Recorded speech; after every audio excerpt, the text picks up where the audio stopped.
So my name is Andreas. I live in Germany and I teach basically regularly because I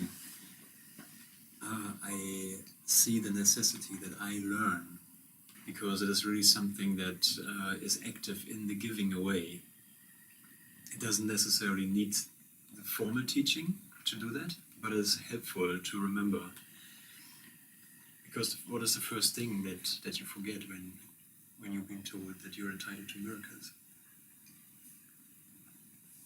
The first thing you forget is that you're entitled to miracles. Right, that's lesson 77. We trained our minds to reject the obvious.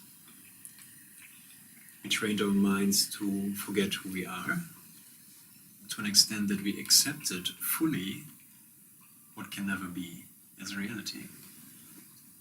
And that's a learning feast. It's a learning feat. And it's not a feast yet, but it's a feat. A feast of illusion. A feast of illusion. And it became a wild one. It's a wild illusion of unrelated thought forms. And we call this our life. And our period of being here and going through life without knowing why.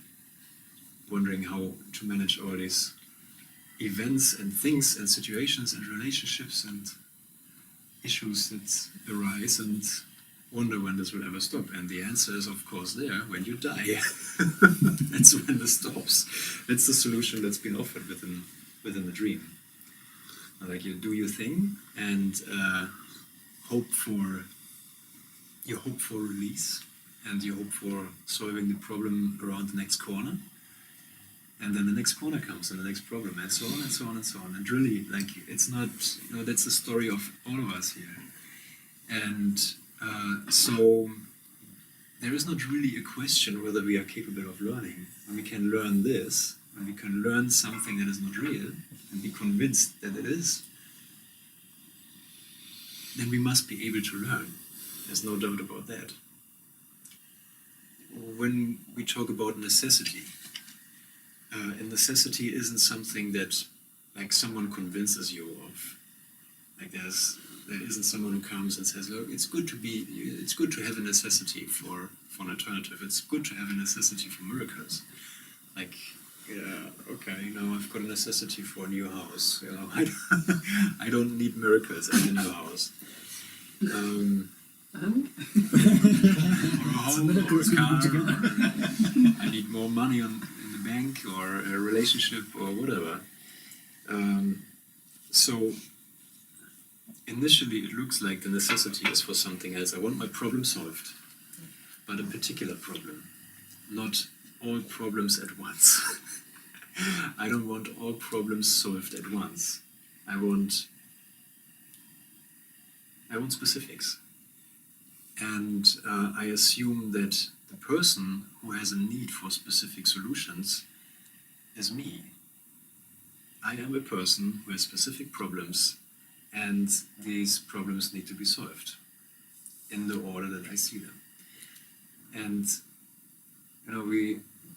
Jesus kind of starts off A Course in Miracles with the idea, the person isn't real, it doesn't exist. It's an assumption. It's an image, and any solution that would come for that person would never really solve anything. It would give the illusion for a temporary relief. Oh no, it's solved now. I've got a home now. I've got a new car. Or the tires have been changed. Or I don't know, the kids are at school. Thank God I can have a tea now. Whatever, all along those lines. And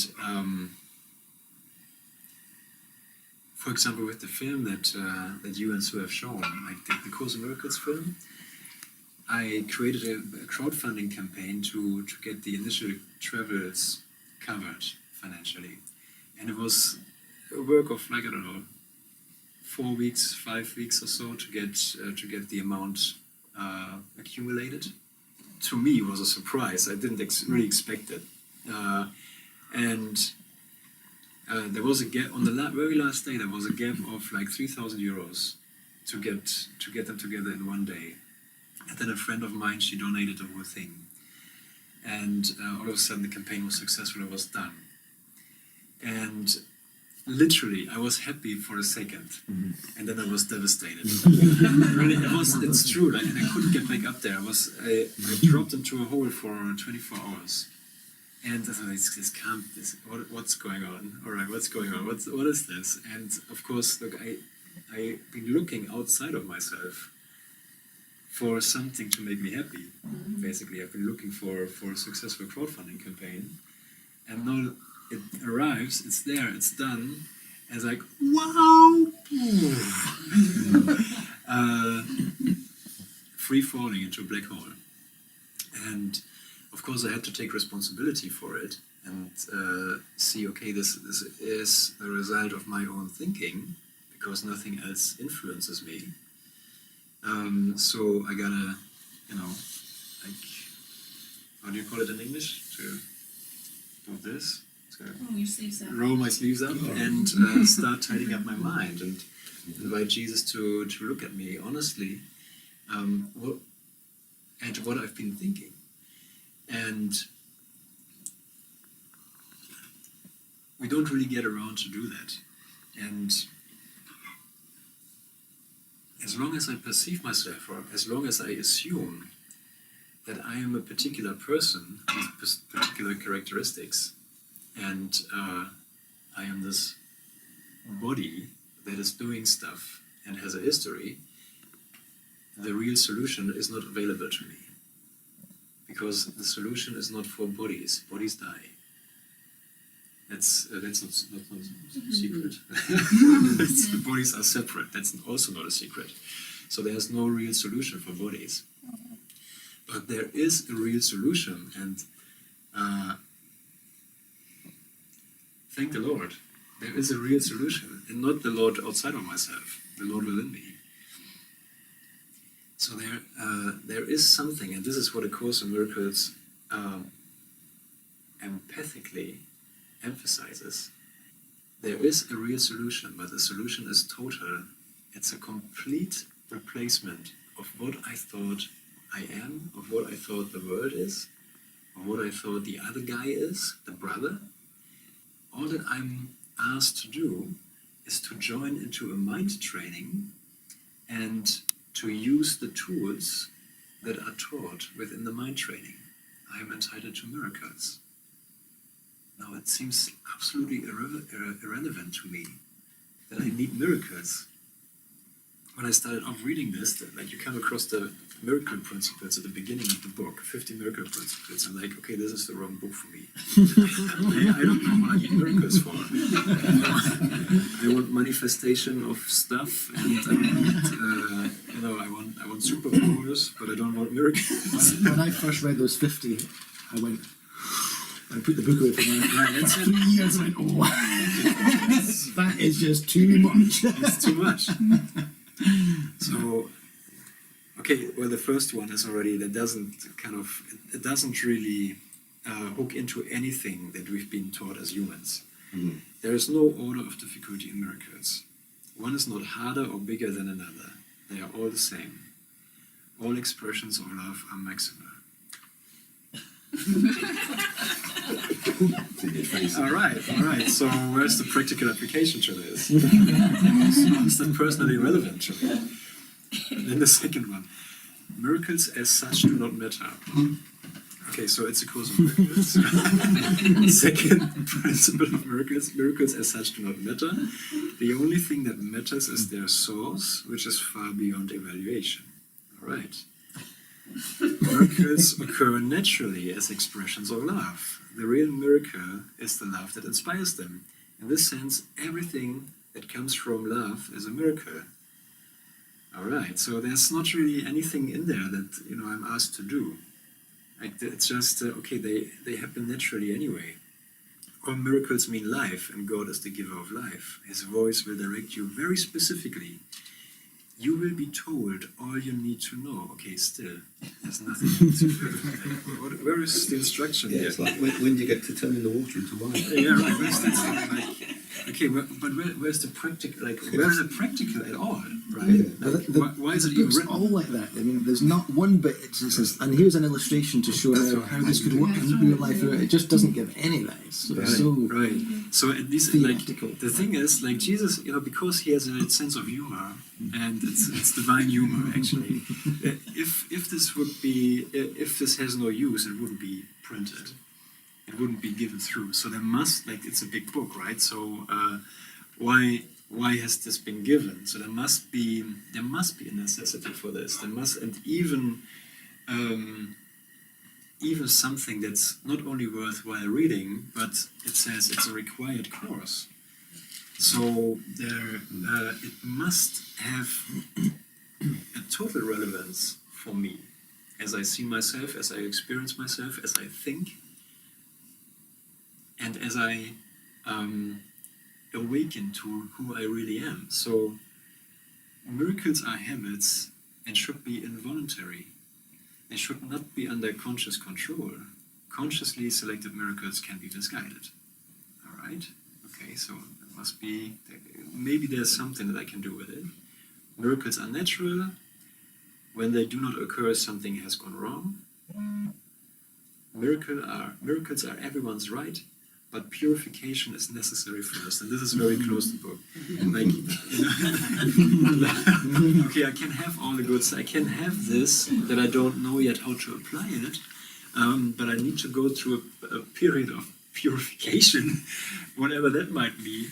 I'm certainly not becoming worthy, because I am already that. I'm already worthy of miracles, and miracles remind me of my source.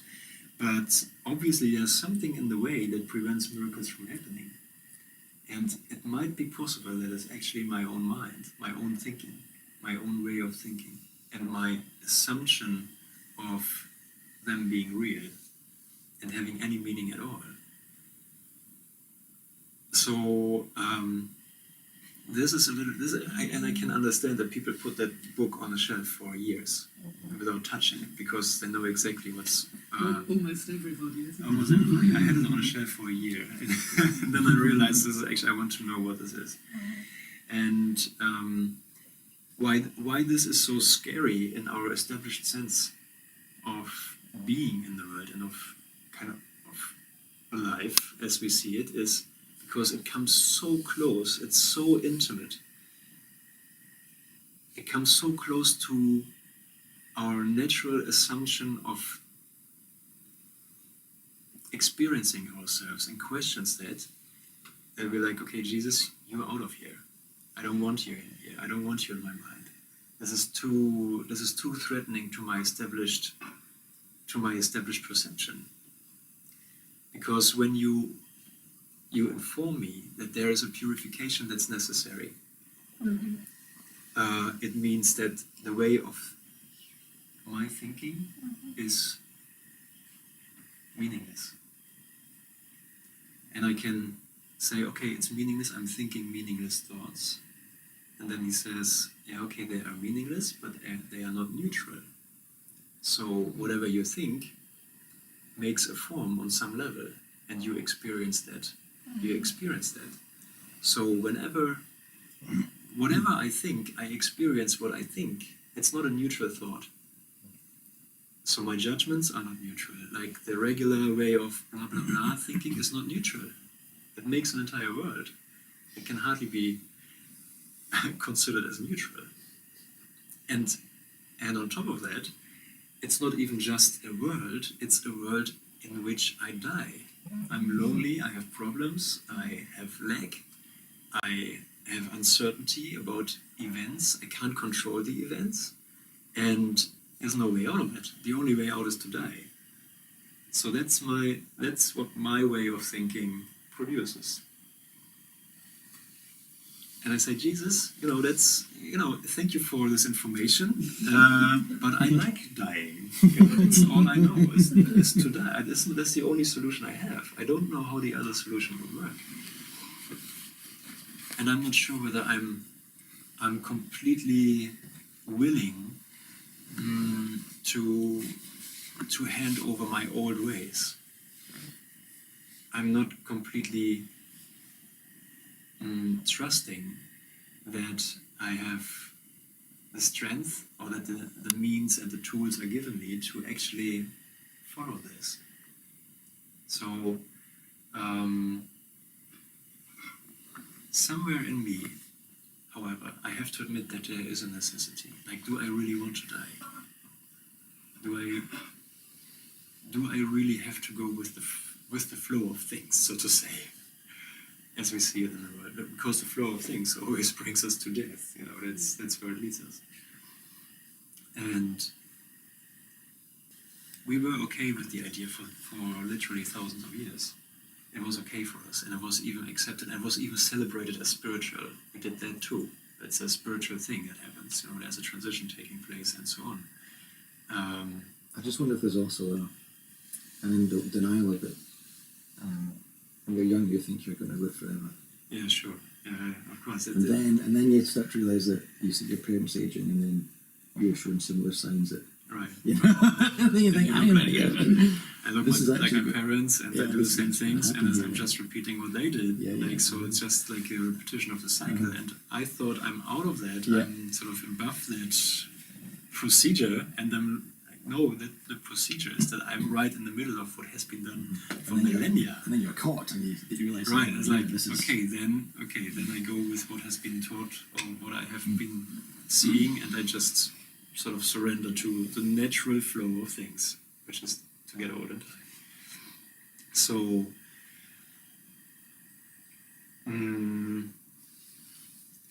as soon as you've got this in your hands, it's too late. So there's not really a question whether there's a necessity for you to hear this, or a necessity for you to apply this in your own mind. But the question is really, how long do I want to resist what this actually says, quite clearly? The funny thing is that the resistance is actually also a teacher, because I get to understand my mind more clearly. This is already, it's just seeing this is already light. That's why I put it on the shelf. If I wouldn't know what this is, I wouldn't put it on the shelf. I would look into it, I was like, oh yeah, that's nice. I know what it is. Thank you. But it's literally, and we know this because we wrote this thing from outside of time and inserted it into the dream of being a body. So this hasn't been done by Jesus as the other guy who's got this, and he's given it to me, poor sinner, who has no clue. It's actually oneself from where this comes from. So it is my wake-up call from myself, literally. It's your wake-up call from yourself. Like when this arrives, you know what the time is. It's the time to wake up. So how do I do this, right? Like, how do you wake up? Maybe this is where the relevance of miracles comes in. Maybe this is where miracles are really my tool to get out of a dream of dying. Even if I don't really see how this can work, even if I don't know how miracles work, or how I actually apply them, but the minimum I have to accept is that an alternative has been offered me clearly. Miracles, miracles mean life, and life means I cannot die. So whenever I choose a miracle, it means that I have admitted to eternal life, and I have renounced death together with Jesus. It's not possible to accept a miracle halfway. Like, there's no such thing as half miracles. It's like, well, that's was that was almost it. Miracle is miracle, and they occur naturally as expressions of love. So life, eternal life, is love. Okay, let's get that clear, because the fear of opening this up and applying it is, I am going to lose everything. That's why I'm so persistent in putting it on a shelf and keeping it locked away. It's a thought, it's a belief. Jesus will come, and I don't know if this has still to do with wrong teaching of the crucifixion. I think the crucifixion was just an expression of the fear that we had before the crucifixion happened. It's like, when I return to God, everything will be taken away from me. I will have to live in a caste and not move, but just do God's will like a puppet or something like that. And all the pleasures that I would have had before, or the freedoms I would have had before, they're gone. And I will be a subject of a hateful God, or of an insane God or something.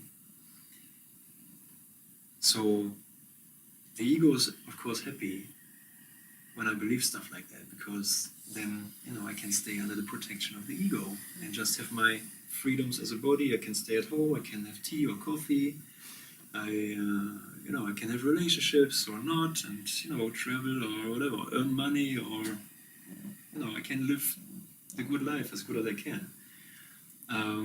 So stay a body, do your thing, figure stuff out here, and keep on dying, literally. So there is something in the mind. There's a thought, a belief structure that's been there for thousands of years that needs to be questioned and undone by a miracle. I believe in a hateful God. I believe in an insane God that has created this world where everyone fights everyone. What kind of loving God is that? What kind of definition of love is that? So I always think it's such a puzzle, because from the Course that isn't how God is. And we all would say that we believe that because this is what we're studying. Right. And at the same time, we all the time make the world real to ourselves, don't we? Right. It's just like... Right. It's just a puzzle that it's coming and going all the time. You can't... Well, it's the ego, isn't it? It's pulling you back all the time to stay in the world, really. Yeah, it is. And we will use everything that we have made to review it, to look at it again, but with a different light. Not as a confirmation of our old condition, but as, hey, hang on for a sec, this doesn't make sense. I can choose differently. I can make a different choice here, and I have the power of decision to see this in a new light. So thank God, it's not a ritual. What does it say? It's not. They are habits and should be involuntary. They should not be under conscious control. So it's like an attitude that I have in my mind. And when I stumble upon something where I'm like, okay, this doesn't make sense, I don't feel well. I must have thought something that doesn't make me happy. But I have an alternative. I have been given tools. I just need to open up the book, like, I'm entitled to miracles. You're entitled to miracles because of what you are. You will receive miracles because of what God is. There's a certainty behind this. And you will offer miracles because you are one with God. Again, how simple is salvation? Okay, it doesn't look like I have to do anything at all, but just to be aware that there is a tiny, tiny choice that I can make. And it's not the repetition of the old. It is merely a statement of your true identity. It is this that we will celebrate today. Your claim to miracles, here comes the feast. I am entitled to miracles. Your claim to miracles does not lie in your illusions about yourself. It does not depend on any magical powers you have ascribed to yourself, nor on any of the rituals you have devised. It is inherent in the truth of what you are. It is implicit in what God your Father is. It was ensured in your creation and guaranteed by the laws of God.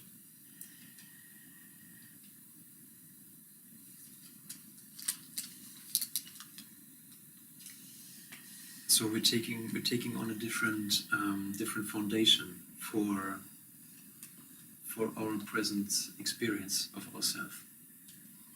The foundation is not separation. Well, that's been the old game, and according to this is over.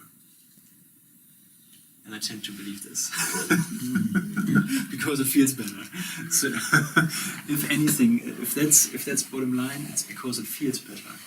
You know, even if my mind is still sort of attracted or focused on something that's a lie and something that makes me feel bad. Bottom line is, I might not believe this really, but it feels better if I apply it. But that was the conversation.